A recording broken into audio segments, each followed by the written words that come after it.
Hi hello welcome to BRK health. నేను మీ కీర్తి. ఈరోజు మనతో పాటు ఉన్నారు traditional healer and herbalist Anjaneya Raju garu మనతో పాటు ఉన్నారు. సార్ని అడిగి మనకున్న డౌట్స్ క్లారిఫై చేసుకుందాం. నమస్కారం సార్. నమస్తే అమ్మా. సార్, ఇప్పుడు అందరూ అశ్వగంధ అనేది మనం చూస్తున్నాం.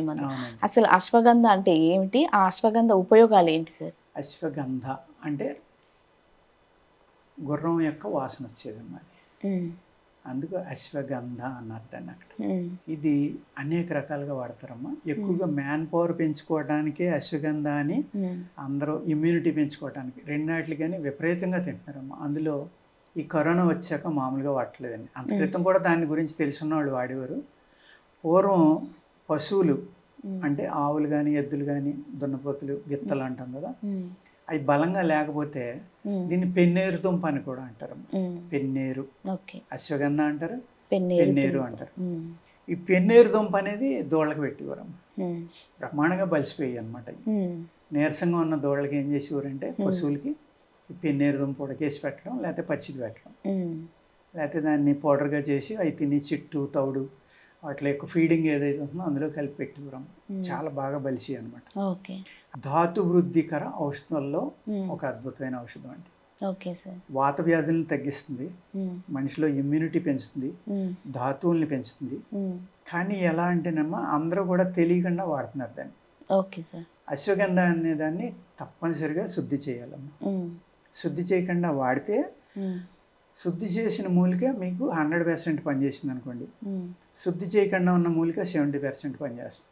ప్లస్ ఒక 30% అందులో టాక్సిన్స్ ఉండొచ్చు. అంటే మన బాడీకి సహాయం ఎలా ఉన్నా కూడా హాని చేసి కూడా ఉండొచ్చు. అందుకు ప్యూరిఫికేషన్ అనేది ఆయుర్వేదంలో మోస్ట్ ఇంపార్టెంట్, చాలా ఇంపార్టెంట్ అన్నమాట.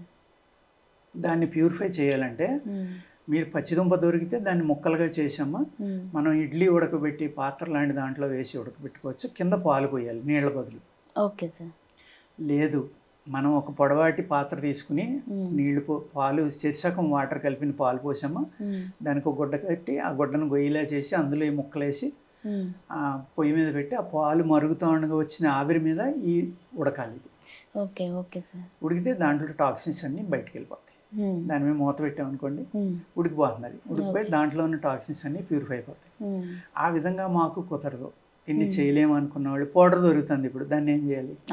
అప్పుడు ఏం చేయాలంటేనేమో మంచి పాలు చక్కగా కాసుకుని ఆ పాలల్లో దీన్ని వేసి పేస్ట్ చేసేసుకోవాలి. చేసి దాన్ని మళ్ళీ ఎండబెట్టి పౌడర్ చేసుకుంటే కనుక అందులో దోషం అంతా నిర్మూలన అయిపోతుంది. అప్పుడు అశ్వగంధ శుద్ధి అయిపోతుంది. దీన్ని ధాతువృద్ధికర ఔషధాల్లో వాడచ్చమ్మా. సంతానం లేని స్త్రీలు వాడినా కూడా సంతానం కలుగుతుంది. ఎవ్రీడే ఒక 1/2 తులా నుంచి తులం. ఏ రోజునైతే వాళ్ళకి మెన్స్ట్రువల్ సైకిల్ ఎండ్ అయిపోయిందో ఆ రోజున మొదలుపెట్టామో కంటిన్యూగా వాడుకోవాలి. భార్యాభర్తలు ఇద్దరు వాడుకుంటే సంతానం లేని వాళ్ళకు కూడా సంతానం కలిగించడంలో అద్భుతంగా పనిచేస్తున్నాం. అదేవిధంగా ఈ స్పెర్మ్లో బ్యాక్టీరియా ఉంటుందమ్మా, కొంతమందికి క్రిమి ఉంటుందన్నమాట. ఆ ఫంగస్ కానీ ఇలాంటివి ఉండటం వల్ల అందులో లైవ్ కణాలను అది తినేయటం వల్ల సంతానం లేమనేది జరుగుతుంది.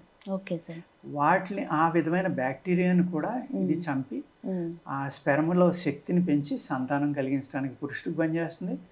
స్త్రీకేమో గర్భాశయము లేకపోతే ఫెలోపియన్ ట్యూబ్స్ ఎగ్ రిలీజ్ అవ్వడం ఇవన్నిటిలో శక్తి పెంచుతుంది. అదేవిధంగా దాంతో ఆయిల్ కనుక చేసుకుంటే అమ్మ లేహ్యాలు ఉన్నాయి. అశ్వగంధ లేహ్యం అని ఉంది, అశ్వగంధ ఘృతం అంటారు, అంటే నెయ్యి.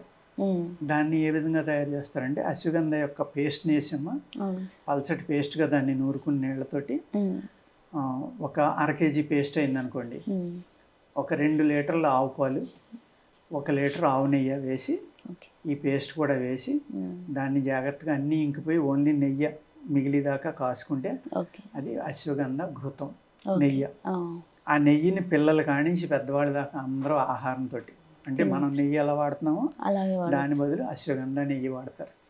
వాడడం వల్ల పిల్లలు చక్కగా ఎదుగుతారమ్మా, మంచి బలంగా బలిష్టంగా ఉంటారు. అంటే ఒబిసిటీ కాదు ఇక్కడ, బలిష్టంగా అంటే లావైపోవడం, శక్తివంతంగా తయారవుతారు. అందరూ కూడా అన్ని ఏజ్ గ్రూప్స్ దాన్ని వాడుకోవచ్చు. ఇప్పుడు ఇది అశ్వగంధ నెయ్యి అనేది మార్కెట్ లో దొరుకుతుందా సార్? ప్రెజెంట్ బాగా విపరీతంగా అలా మనం వాడొచ్చు అంటారా? దాంట్లో ఏమైనా కల్తీ చేశారో లేదో మనకు తెలియదు కదా. కల్తీ ఈ చేశారు ప్రాసెస్ లేదా అంటే అంతా అది తెలియని తెలియదు మనకి. వాళ్ళు కానీ మంచి ప్యూర్ అశ్వగంధ అయితే మీరు ఉడకబెడతా ఉంటే వెనిల్లా స్మెల్ ఇల్లంతా వస్తుందమ్మా. ఓకే, వెనిల్లా అలా స్మెల్ ఎలా ఉంటుంది గుర్తించవచ్చు అంటారు. ఆ విధంగా గుర్తించవచ్చు. Okay sir. అదే విధంగా ఇప్పుడు హైబ్రిడ్ వచ్చినాయి అమ్మ. ఈ ఫింగర్ కంట లావైన వెంటనే అవి పీస్గా తయారైపోతాయి. అవును. అందులో ఆ దుంప పిండి పదార్థం అనేది తగ్గిపోతుంది. మ్మ్. అదే వైల్డ్ దొరికింది అనుకోండి, మ్మ్. ఇంత లావునున్నా కూడా మీరు గిల్లితే గిల్లు పడుతుంది. ఓకే. రత్నపురి గడ్డ ఎలా ఉంటుంది అవును అవును ఆ సార్. టైప్లో. ఓకే. అప్పుడు అది ఒరిజినల్ అమ్మ. మ్మ్. ఆ దాంట్లో ఉన్న గుణాలు మళ్ళీ ఇప్పుడు పండించే వాటిలో ఉందా లేదా అనేది చెప్పలేము. చెప్పలేదు. వైల్డ్ అయితే 5 ఏళ్ళు 10 ఏళ్ళు 20 ఏళ్ళు అయినా బతుకుతానే ఉంటుంది అది. మ్మ్. వర్షం లేనప్పుడు చనిపోయినా వర్షం పడగానే మళ్ళీ చిగురు వచ్చి ఆ దుంపను అలా పెంచుకుంటానే ఉంటుందమ్మా, భూమిలో ఉండిపో. ఓకే. అవి చాలా పెద్ద సైజు కూడా దొరుకుతాయి వైల్డ్లో. ఓకే. అది మిరాకిల్గా పనిచేస్తుంది హ్యూమన్ బాడీ మీద. Okay sir. ఇక్కడ ధాతు వృద్ధికర ఔషధం అంటే ఏమవుతుందంటేనండి, మ్మ్. అందరూ ఎంతసేపు సెక్స్ దృష్టితోటి మ్మ్. ఈ కామంతో చూస్తారు. అలా కాదండి. మ్మ్. ధాతు వృద్ధి అనేది ఏమవుతుందంటే మనిషి యొక్క ముసలితనాన్ని పోస్ట్ పోన్ చేస్తుంది. ఓకే. మెటల్స్ అన్నమాట. ధాతువులు అంటే మెటల్స్ Metals. ఆయుర్వేద శాస్త్రంలో. మ్మ్. అవి ఇంగ్లీష్లో మెటల్స్ అంటారు. మ్మ్. ఆయుర్వేదంలో ధాతువులు అంటే మన శరీరానికి కావాల్సిన మినరల్స్ అన్నమాట. మ్మ్. ఆ మినరల్స్ ఎప్పుడైతే మీ శరీరానికి కావాల్సినవి ఉన్నాయో, మీ బోన్స్ గట్టిగా ఉంటాయమ్మా, మీ ఓకే. మజిల్స్ శక్తివంతంగా ఉంటాయి, మ్మ్. ఇమ్యూనిటీ విపరీతంగా పెరుగుతుంది మీ బాడీలో. మ్మ్. ఎప్పుడైతే ధాతువులు బాగుండి ఇమ్యూనిటీ పెరిగిందో ఆటో ఇమ్యూన్ ప్రాబ్లమ్స్ అనేది మీ బాడీలోకి రావు. రావు. రాకుండా కాపాడుతుంది అంటే దాని అర్థం ఏంటి, మీ యొక్క సెల్ జీవనాన్ని పెంచుతుందమ్మా అది. ఓకే. ఇప్పుడు మీ బాడీలో ఒక సెల్ పుట్టింది, మ్మ్. ఆ సెల్ బహుశా 80 రోజులు 80 గంటలు 20 గంటలు దాని లైఫ్ స్పాన్ ఉంటుంది. అవును అవును. ఇప్పుడు మనం తినే ఆహారం వల్ల ఈ పొల్యూషన్ వల్ల ఏమవుతుందండి, అవును. అది 80 రోజులు 10 రోజులకి చచ్చిపోతుంది, 80 అవును. గంటలు 10 గంటలకి చచ్చిపోతుంది. అవును సార్. ఈ 70 గంటల ముందర మనం ముసలోడం అయిపోతున్నాం. అవును.